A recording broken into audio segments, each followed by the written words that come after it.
Assalamu alaikum wa rahmatullah. Surah Al-Fatiha.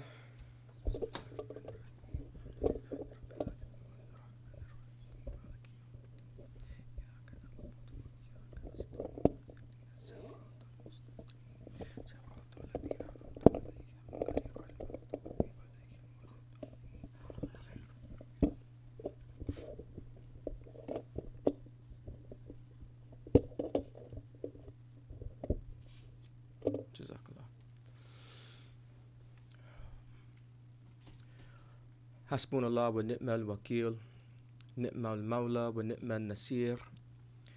A'udhu billahi minash shaitanir rajim. Bismillahir rahmanir rahim. Alhamdulillahi rabbil alamin. Wassalatu wassalam ala ashrafil anbiya'i wal mursaleen.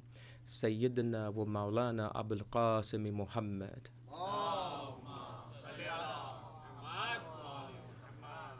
وعلى آله طيبين طاهرين المعصومين أما بعد فقد قال الله الحكيم في كتابه الكريم بسم الله الرحمن الرحيم نحن نقص عليك أحسن القصص بما أوحينا إليك هذا القرآن صلوات.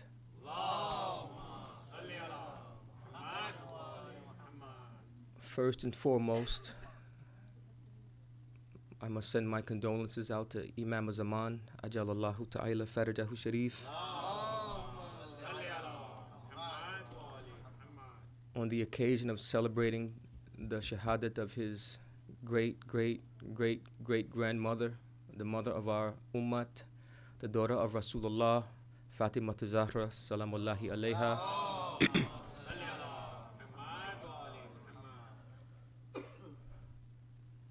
It's always difficult to sit in this position, and it's even more difficult on nights like this where what is said should be even most pleasing to the Ahlul Bayt and Lady Fatima Zahra, Salamullahi Alayha, because do not think that those who were killed in the way of Allah as dead, they are alive receiving sustenance from their Lord, and she's aware of everything that goes on, not just tonight, but on every night. So be mindful of that, inshallah ta'ala. I began by reciting an ayat of Quran in which Allah subhanahu wa ta'ala has said, we narrate for you the best narrations and what we have revealed to you, this Quran. And this Quran is such that even in Sunday schools or, even at the home every now and then, we read or we enjoy the stories of Quran. Even more than the rules and regulations, we single out the stories, we like them, they're exciting, they're invigorating, and this and that. But sometimes we miss the lessons in them, or we seem to have this opinion that it doesn't apply to our time. Now tonight, I decided to pick a topic that inshallah Lady Fatima, Salamullahi Alayha, would be pleased with. And that we can also learn from. Many of us are familiar with the story of Nabi Yusuf. Many of us, have watched the movie multiple times, encourage our kids to watch the movie multiple times. And after doing this, if it's asked, what did we take from it? It's like, it was long. We missed many of the meanings or applications that apply to this life. And the narrations in Quran, they're not just for you to say, oh, wow, that was cool. I like the way, Yusuf, alayhi salatu wasalam, he was, in the well and he was this and that. These stories have applications for right now. Whether we're in 2013 or 3013, 5013, the Quran is applicable in the present tense. And inshallah, tonight, we will look at the story of Yusuf, of Nabi Yusuf alayhi salatu wasalam, with Islamic eyes. We will revisit this story with Islamic eyes and see how it applies today. So before I begin, I'm going to ask you, with a show of hands, who are familiar with the story of Nabi Yusuf? Okay, now don't answer me, but I'm going to ask you, and what did you get from it that you can apply right now? Salawat ala Muhammadin wa ali Muhammad.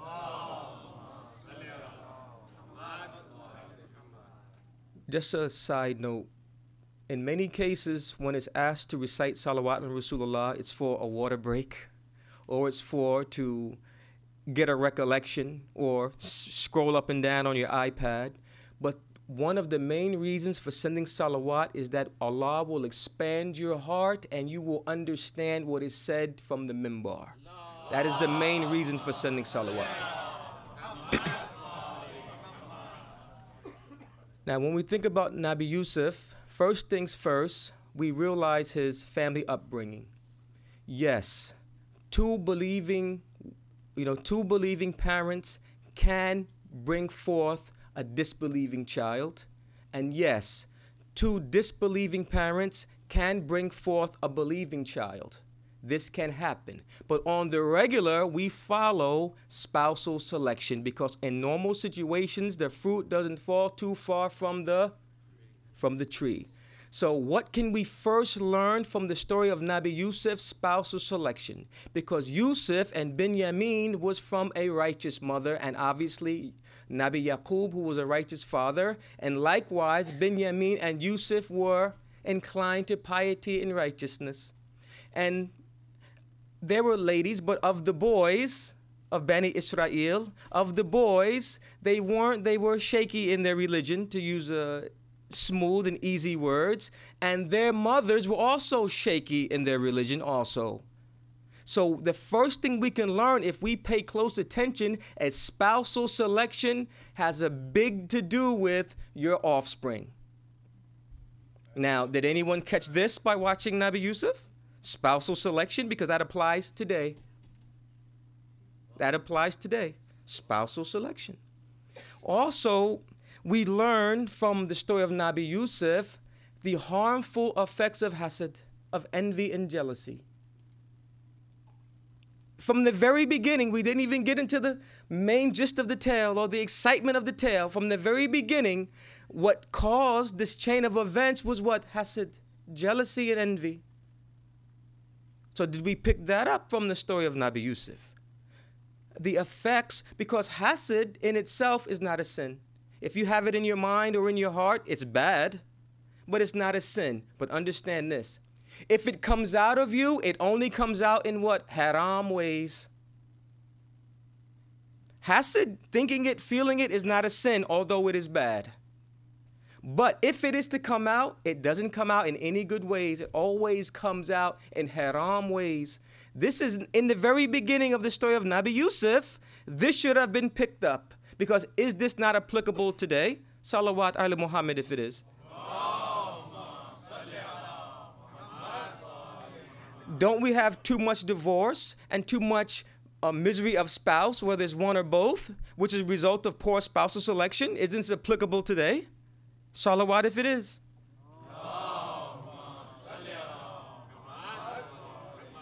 This is just the tip of the iceberg, but now you're starting to see, wow, these ancient stories may be not so ancient. Think about it. This old tale of the ancient, this folk tale, maybe there's more to it than I thought. Now to continue, we also realize the harmful effects of qadb, lying. Lying, because when you lie, which is haram, except in selected situations, which we don't have to go in now, but for more times than not, lying is totally haram.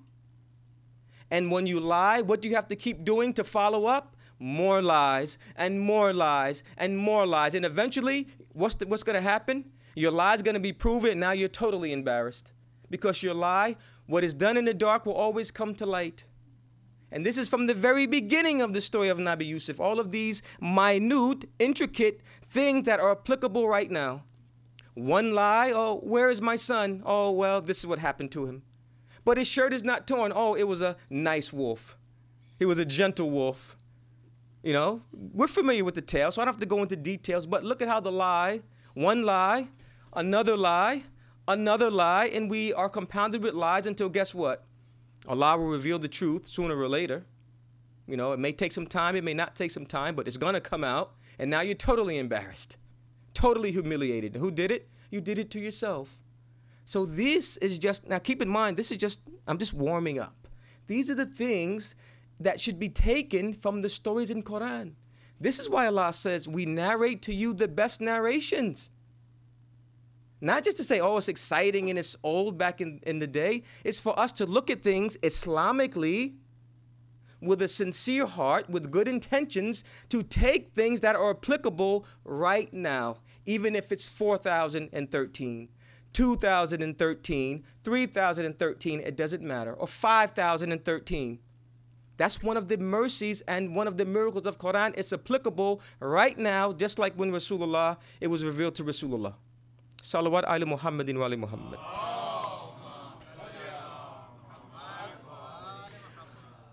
Another aspect of the story of Nabi Yusuf, which is very applicable because it gives us a detailed description through application and example of how to deal with irreligious children. Nabi Yaqub never gave up on his children. Knowing what was going to happen because he's Nabi, he still never gave up. To the very end, just like Nabi Musa, he never gave up on his children. He did his part. And those who come to my class on 11, we've discussed that. As long as you do your part, you're good to go with Allah. If you did not do your part and your children are misguided and astray, you are accountable for that. You are partners with that.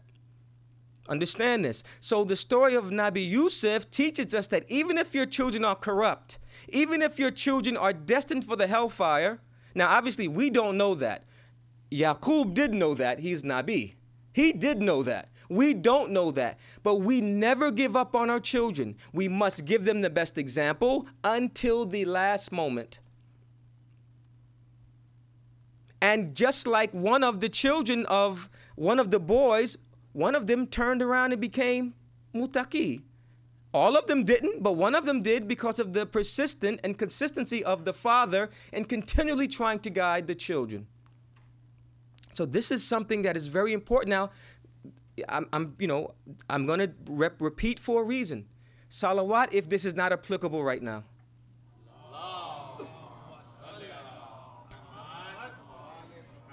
So anyone, in brief, anyone who says these stories are just cool, or fun to, read just to pass the time and have no applications in the present, somebody told you wrong. Now, another thing is this. Now we get to the good parts. Nabi Yusuf was thrown into the well. We're familiar with that. He was taken by a caravan. We know his brothers sold him, and he was taken to Egypt. So now we have what? A Muslim in a non-Muslim society. We have a Muslim now living in a huge city, non-Muslim city, a non-Muslim society. Now you tell me, is that not applicable right now? Think about it. We have a Muslim, Nabi Yusuf, living in an un-Islamic society. Take your phone and look at the reflection in it because that's you. We live in that non-Islamic society right now. Now we get to the good parts. Okay, now we get to the good parts. What the story of Nabi Yusuf tells us is what? First of all, Nabi Yusuf, being Muslim, never sacrificed his religion one iota, even though he was in a totally un-Islamic society. Salawat 3 loud times if you understand.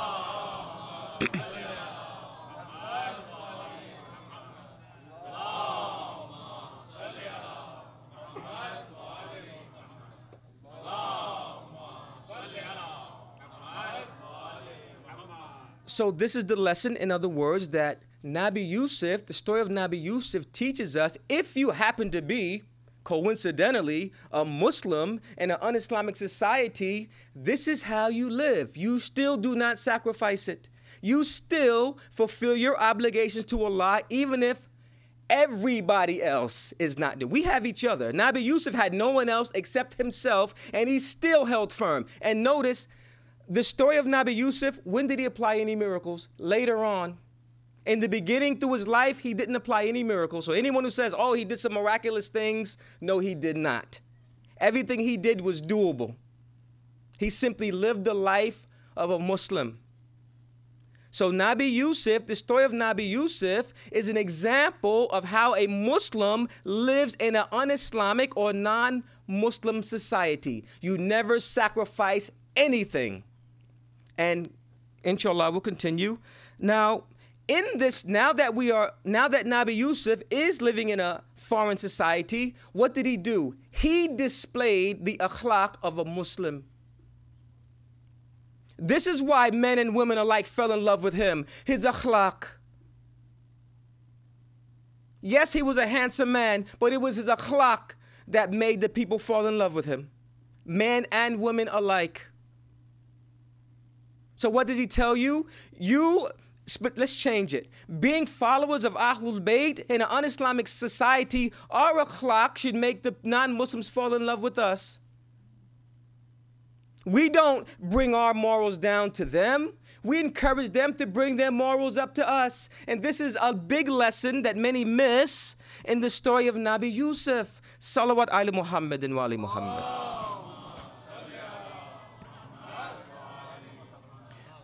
Also, as a child, Nabi Yusuf showed us that we must, in every situation, whether we're alone in a well or we are amongst other individuals, that we are the best representation of our ideology.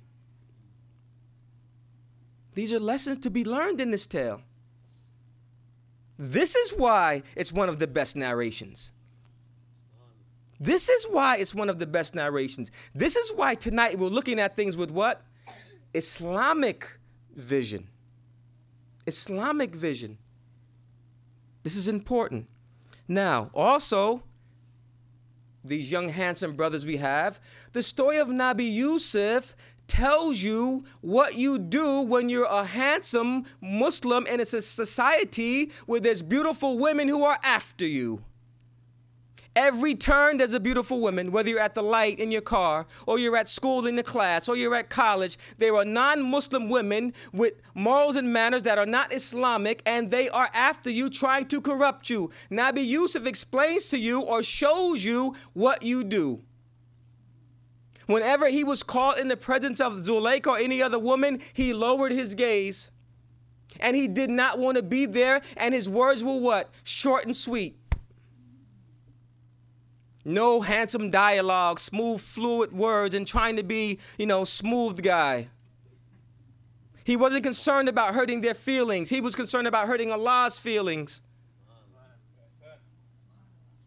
Listen, you have a Muslim in a non-Muslim society, a handsome Muslim in a non-Muslim society with the beautiful, disbelieving women after him. Because guess what? That akhlaq is even more attractive than his handsomeness, because he stands out from the rest. Was this learned? When everyone watched the movie, did we pick this up? I'm asking questions that are not to be answered, that to be pondered over in the mind. He's teaching us, showing us, this is what you do when you live in a non-Muslim society and the ladies are on you. You flee. And if you're in a situation where you can't move, you lower your gaze and deal with them concisely with the utmost respect, so we don't give them a bad view of us, but we let them know we fear Allah. Because there's a cause and effect here. If you do things right, there's things that are going to happen to these same women. If you do things wrong, then obviously there's some other things that can happen to these same women. And this is something that is applicable right now. Right now. Many of us are going to go back, put in the DVD of Nabi Yusuf and watch it again with a pad and paper and look at it with a whole different mindset and say, wow, I missed that. I remember a brother gave me a book way back. I was a Sunni then, and I read it. I was like, man, this book is great. He said, what did you get from it? I was like, he had nice clothes. He's like, that's all you got from it? I gave you this deep book with all these deep, intricate, beneficial wisdoms, and all you got was this, trivial point. In many cases, we do this with Quran. And these deep stories, and all of the stories of the Anbiya can be broke down and be applied today. Every story. Every story. Salawat ala Muhammadin wa ali Muhammad.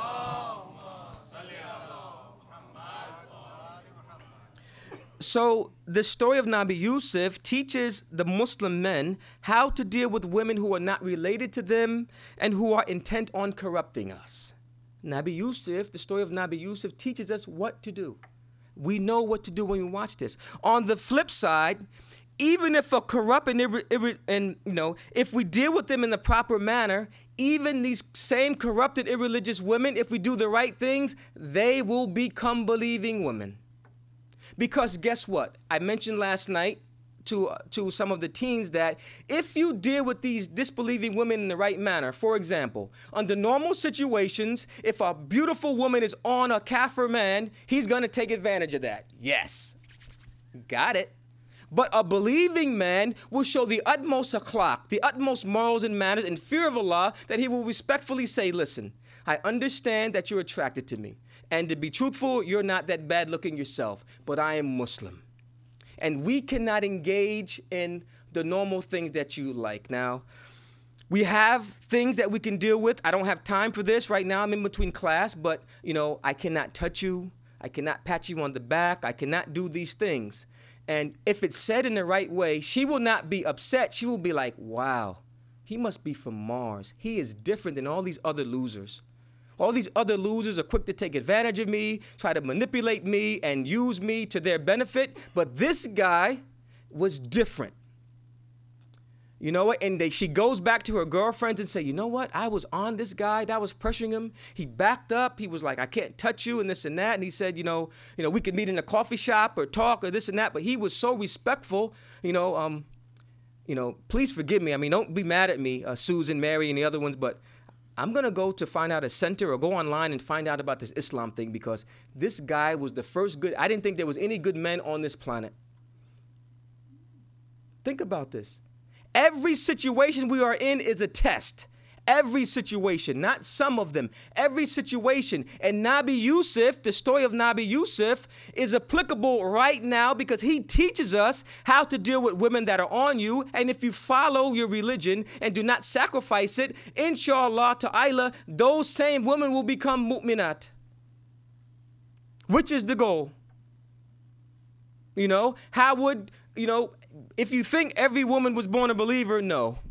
Just think, many people have this thing about being born Muslim, which is an honor. But understand this, most of the chief Sahaba of Rasulullah were reverts. They were following something else and reverted to Islam. Zuleika was a revert. And what was the cause of her reversion?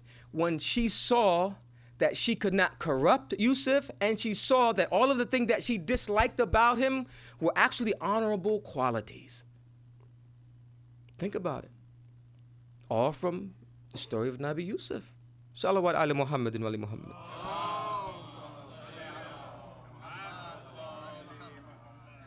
From another perspective, this tale teaches us whether you are a disbelieving woman, you can become a believing woman, and not just mediocre, you can become high-ranking.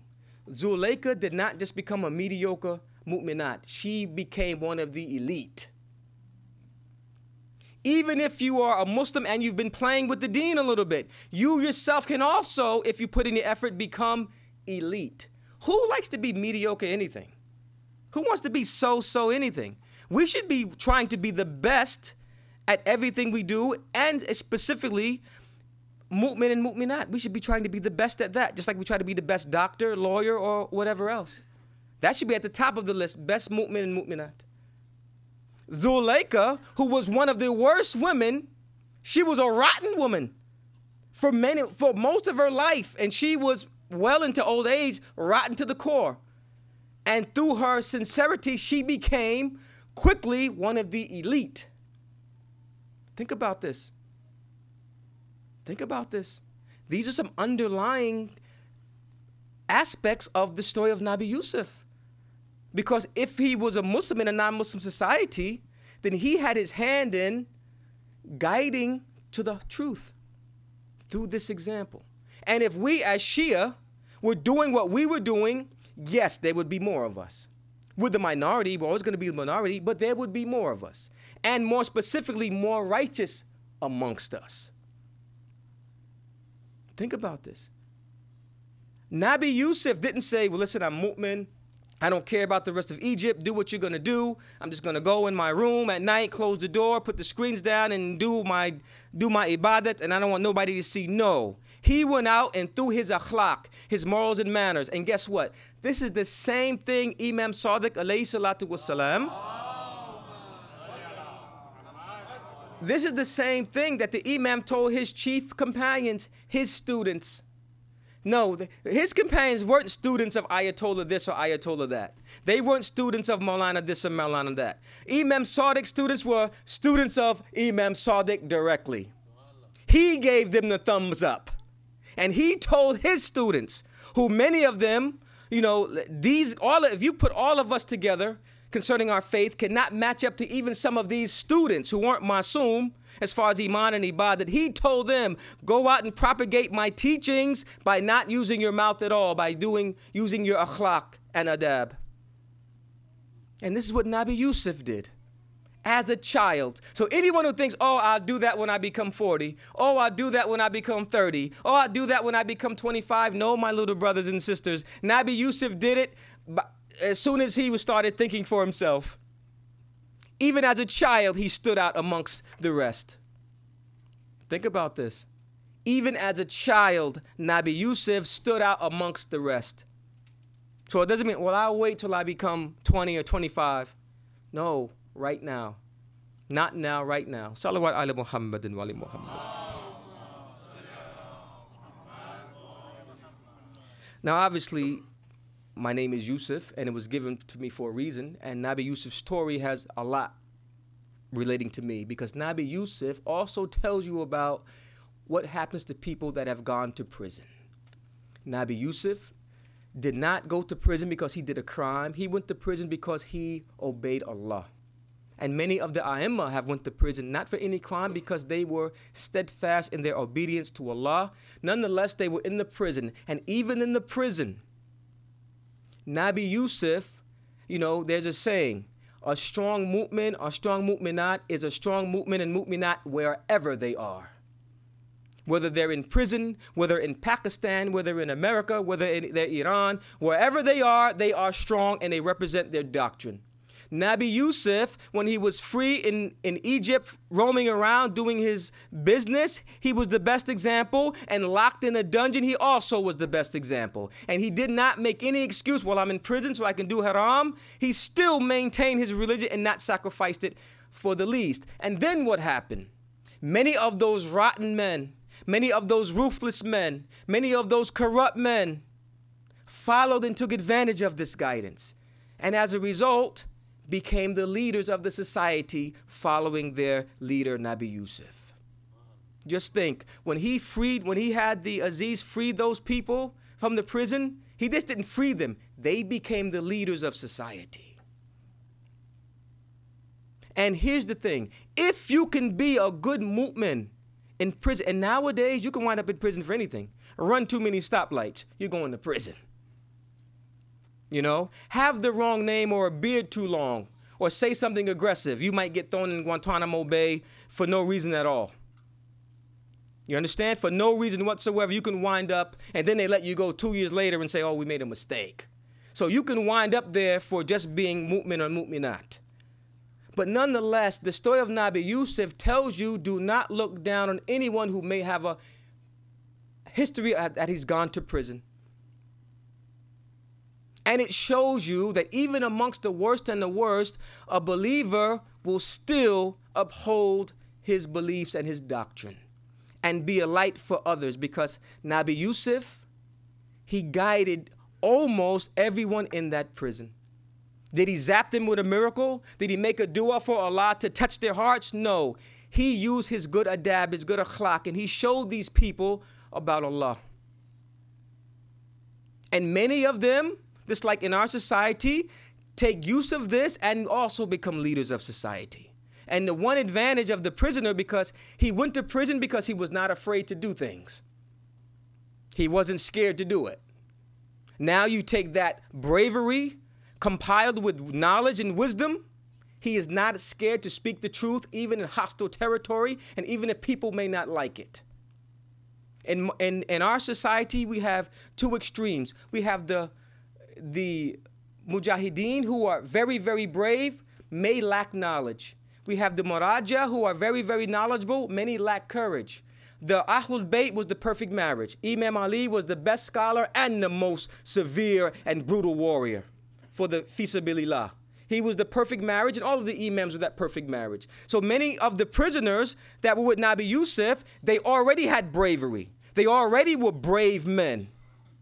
And then Allah gave them wisdom to couple with that bravery. And gave them, you think it's easy to propagate truth in hostile territory? Even if the hostile territory is your own center? It takes bravery.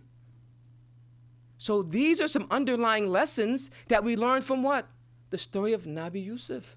Now you understand why Allah will take certain people that we frown upon. Why does Allah take these low people, these people from the ghettos, these people that don't have wealth, these people that live rough lives, and take them and make them leaders of society? As an example. And did he start doing it, at the Imam Ali seminary last year? No, Allah's been doing this for centuries and centuries and centuries, but we have not caught the message. And the imams who have spent time in prison have also had this effect on prisoners. But this is some of the applicable aspects of the story of Nabi Yusuf for right now. For right now. Salawat if it's the truth.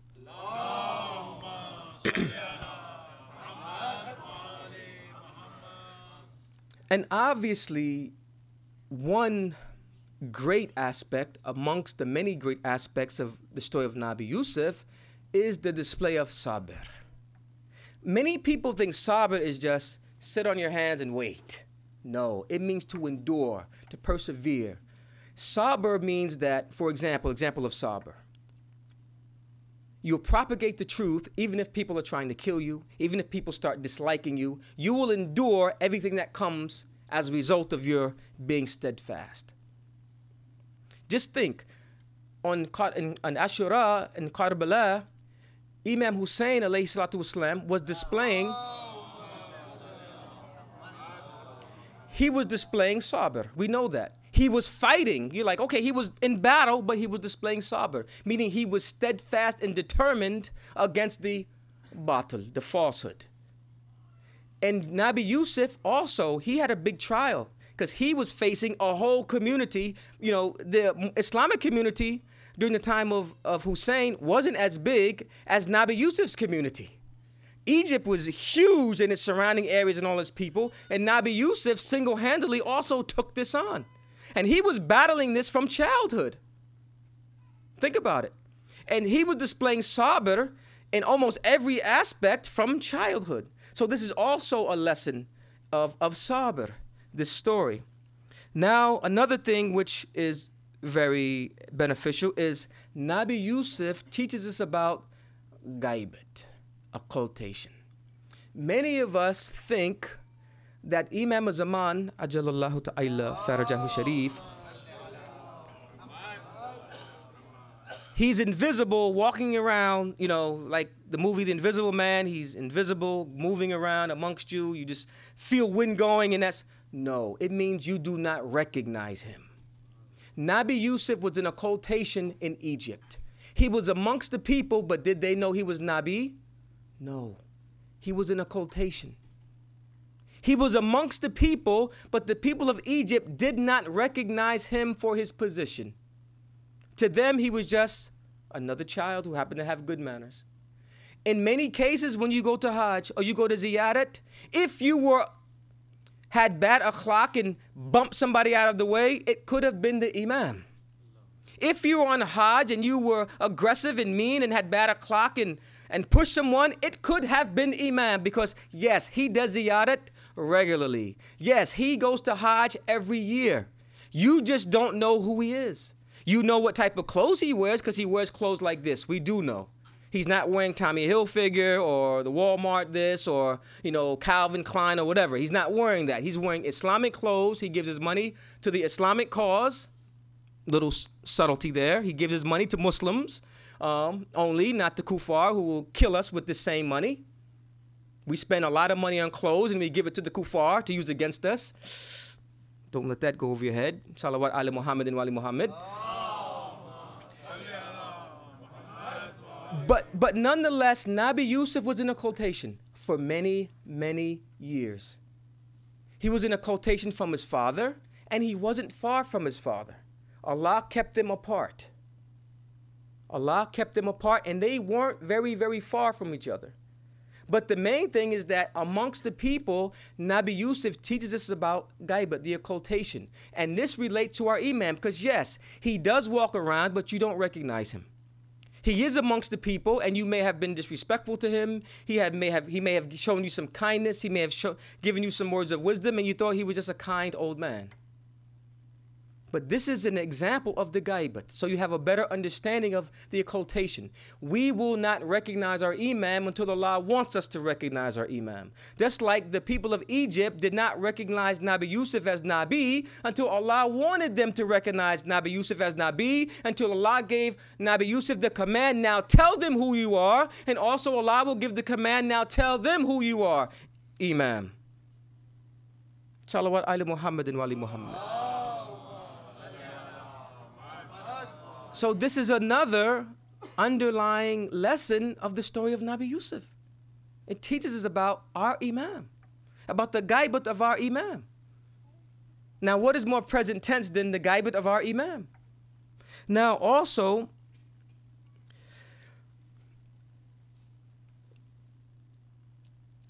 Zulaykha was a very old woman when Nabi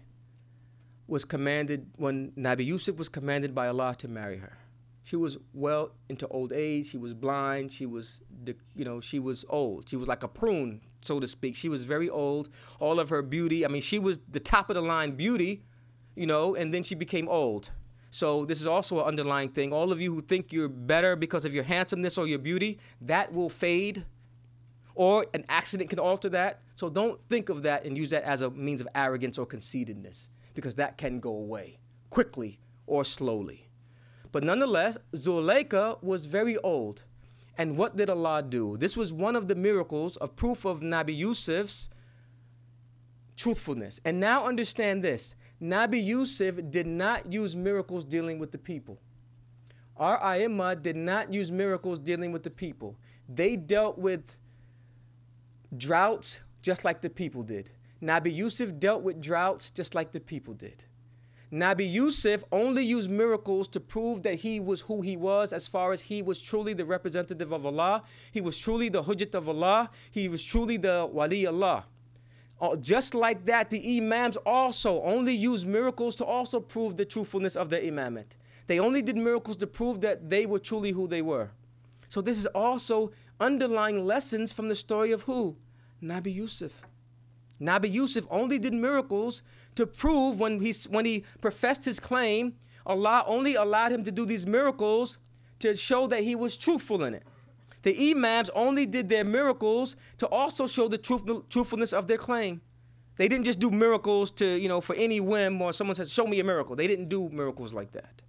So this is also a very important, amongst other very important aspects that are applicable right now concerning our relationship with our imams, or the imams in general.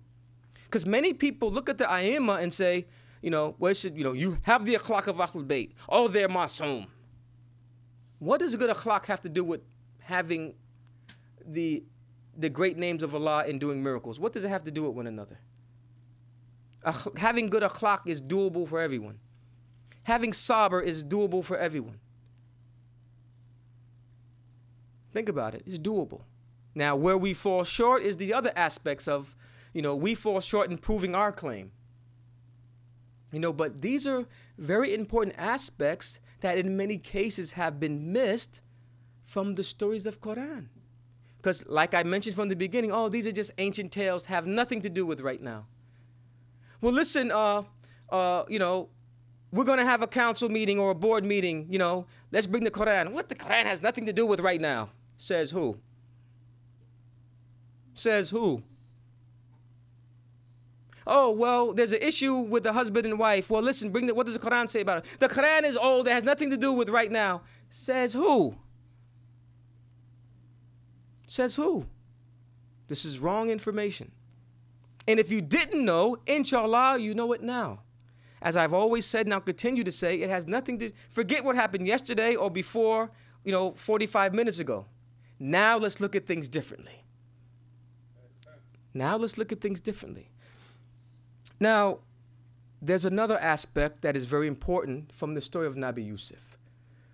If you look at one of the worldly goals of Nabi Yusuf, and meaning not worldly for him, but one of the things that he attempted to do was to do what? Close the gap between the poor and the rich. This was his number one on the list of his to-do list for the sake of Allah. To close the gap between the poor and the rich, which he did close and which Shaitan helped to make even further apart than it was back then. Whenever a poor person does not have his or her needs, it was because a rich person did not fulfill the right with the sustenance that Allah has made them trustee of. Not the wealth that you think that you gathered with your own hands or your business acumen. No, because wealth has nothing to do with your business acumen. Many great businessmen are struggling because Allah wants them to struggle. Many not so good businessmen are very wealthy because Allah wants them to be wealthy. And there are various different reasons for the situation depending on your relationship with Allah. But nonetheless, when a poor person does not have what he needs, someone did not fulfill their right, and yes, you will deal with it on Yawmul Qiyamah. Imam Ali, alayhi salatu wassalam,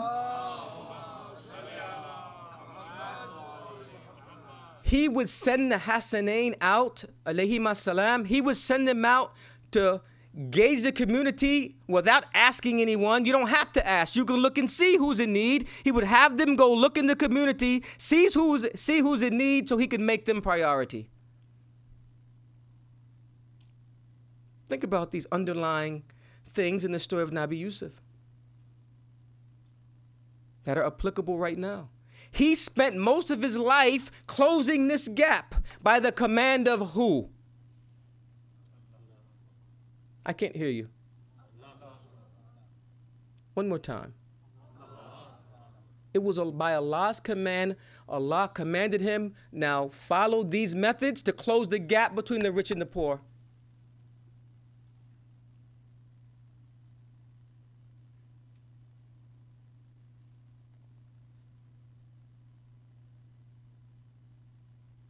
Everyone in the community doesn't have a Benz. There are some people in the community, their lights may be getting cut off.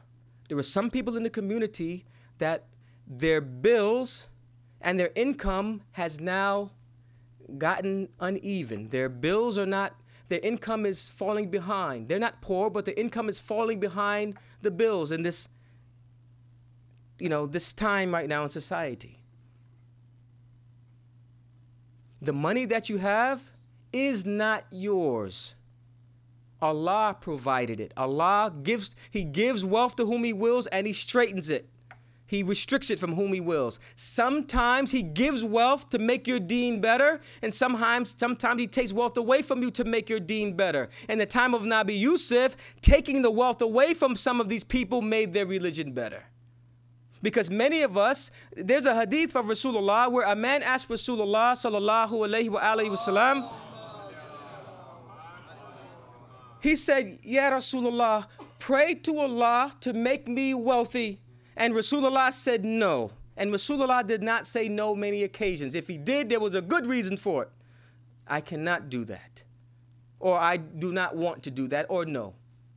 But it wasn't done. And the man went away dejected. Again, another time he asked Rasulullah again to pray to Allah, because if he prays to Allah for him to be wealthy, he is going to become wealthy. Period. He's going to become wealthy. Rasulullah again said no. I'm paraphrasing. The man came to Rasulullah again and said, Rasulullah, please pray to Allah for me to be wealthy. And Rasulullah then explained to him, listen, if I pray for Allah to make you wealthy, it would not be to your benefit. You cannot handle the wealth. You will abandon the religion. No, Rasulullah, no, I won't. I have this wealth and I do all sorts of good for the community. Sounds familiar? Rasulullah made the dua. The man became wealthy. First order of business, move the family away from the center. First thing he did with his wealth was move. In the beginning, everyone moved to the society. They moved to where the center was. When they got the wealth, this brother got his wealth, and first order of business, move away from the center. Next order of business, now he has more wealth. Now khums and zakat is like a punishment. Oh my, here they come again with khums and zakat. Knocking on my door for khums and zakat again. Now it became a punishment. Now it became a punishment. And the end of the story, you know what happened. He became a kufar. He became a disbeliever. Nabi Yusuf, the majority of his time was spent closing the gap or giving an example of how the relationship between the rich and the poor should be. And many people have this notion that I am rich, so Allah has blessed me. Rasulullah said many times, "Oh Allah, make me live with the poor and die with the poor, and be with the poor in Jannat," because there is no poor in Jannat. Matter of fact, Rasulullah has said that being poor is a gift from Allah, and He only gives it to His selected choice individuals. All of the A'immah, all the khums came through them, they were inclined to being poor. All of the Nabi, all of the Anbiya were inclined to being poor. And Rasulullah, many of you know, Archangel Jabril came to him and said, if you desire, Allah will give you valleys of gold at your disposal, and it will not lower your status. And Rasulullah declined every time. Rasulullah often tied a rock to his stomach because he did not eat regularly. In many cases, when someone came for kindness from Rasulullah, he did not have it, so he sent him to someone who was wealthy of the community to get it.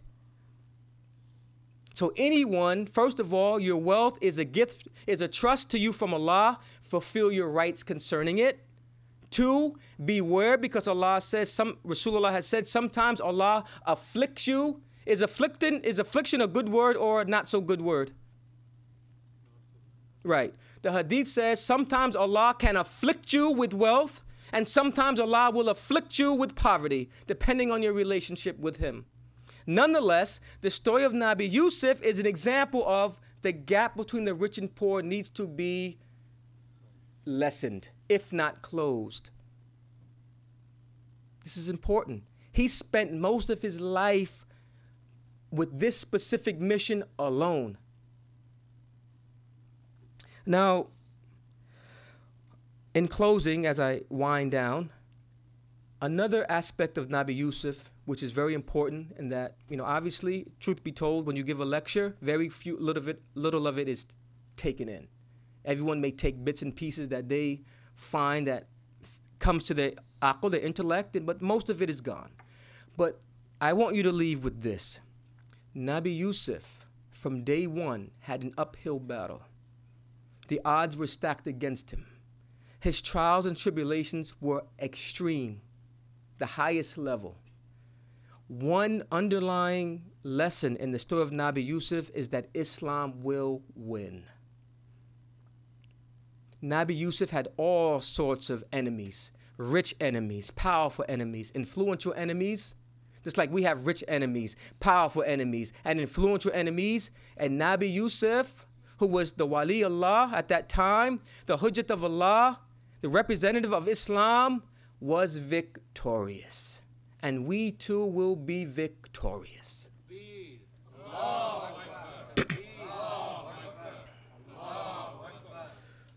Now, obviously, one of the big aspects is Zulaykha, how she became one of the elite women of all times. Obviously, not like certain other women, but she was such a high level that Allah made her young again. She went from kufr to like high level of iman, like Salman Farsi. Went from one thing to the next and went to the high levels. Now, when we speak about great women, obviously we have to speak about the greatest of them. Bibi Fatima Zahra, salamullahi alayha.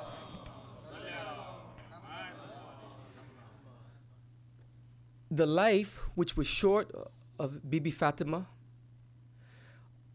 her life was full of action. From day one, look how she raised her children. From day one, look how she preferred others to herself and her family. Look at how whenever there was a wrong done to her family or specifically or her husband, she in many cases took the lead to establish right. Whenever there was a falsehood that faced her, she, with the bravery and courage of Ahlul Bayt that she inherited from her father Rasulullah, she faced every falsehood with the utmost sabr and determination. Look at this example that she has given us. What did she do? What did she say? She said in some hadiths that I have gone through all this so that my father's religion can be practiced. Now, would I like to be around Lady Fatima to benefit from her? Yes. Am I sad that she was martyred in such a horrible way? She was oppressed by certain individuals? Yes. But what makes me most sad is what we've done to her father's religion. This is what makes me the saddest, because she is aware, she is witness, she gets the news of everything that we do or everything that we've done and continue to do, and how we misrepresent and do not practice the way it was intended, the religion that she was martyred for. This is what I really want you to think about. This is what I really want to make you cry. The fact that she is aware that we have a place with ibadat that was come down from Ahlul Bayt and replaced it with other things. In many cases, we will come to a majlis for Lady Fatima and put the hijab on in the car, in the parking lot. And it's sad because, do you think she knows about this? Do you think this news is hidden from her? Do you think that those who were killed in the way of Allah don't know what's going on? She gets the news every Thursday. This is what makes me the saddest. This is what makes me the saddest.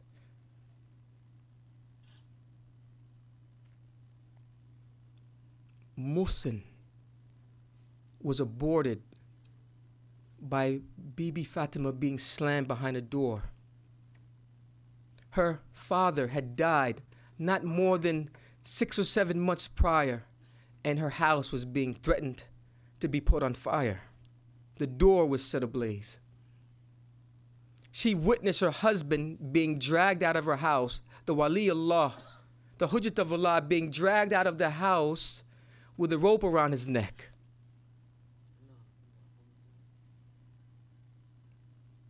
All of this tragedy, so that the religion of Islam, the doctrine of Ahlul Bayt, can remain in practice, and we won't practice it. And we won't practice it. Who do you think is crying more?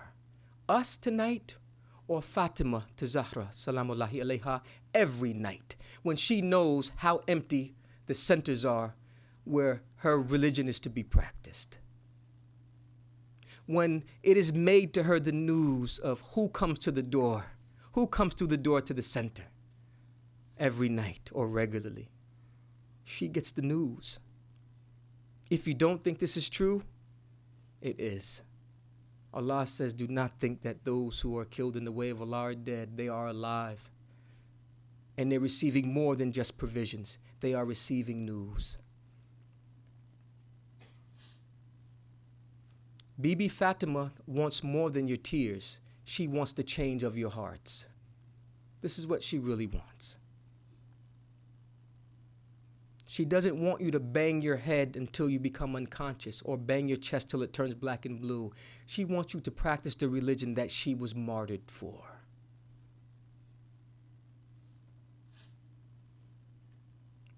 She wants you to abandon the culture that her father destroyed and replace it with her culture, the culture of Islam. This is what she wants from you. This is what she wants from you. If you thought it was your tears, you're wrong. She wants that, and she wants that also along with that which I mentioned just now.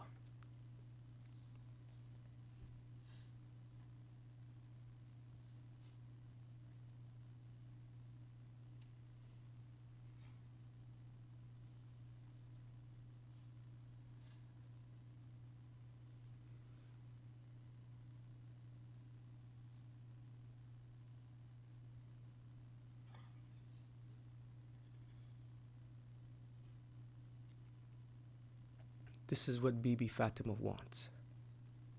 Now it's up to you on whether you give it to her or not.